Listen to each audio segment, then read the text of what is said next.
Can you find the area of any shape given its perimeter? Let's consider this question.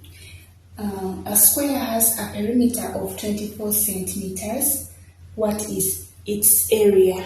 Now, first of all, ask yourself, what is perimeter and what is an area?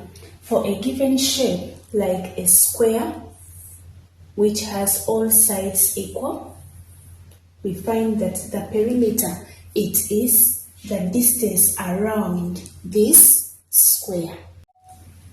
And the area is the amount of space inside the shape, amount of space inside this square.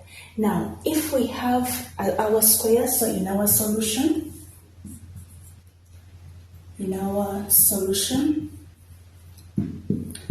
we have our square.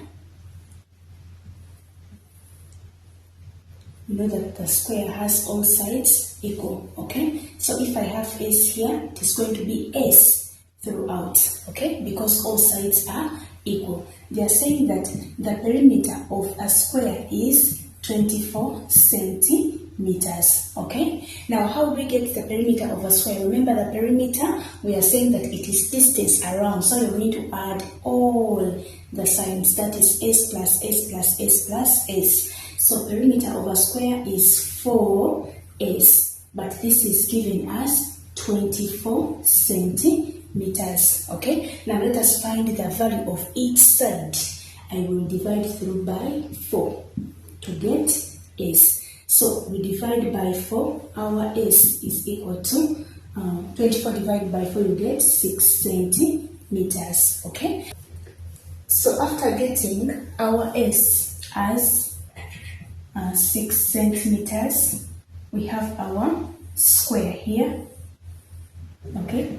I have all sides are equal, so if this side is 6 centimeters, what is the area of the square? Area is the amount of space inside a shape. So this is going to be area of a square is equal to side times side.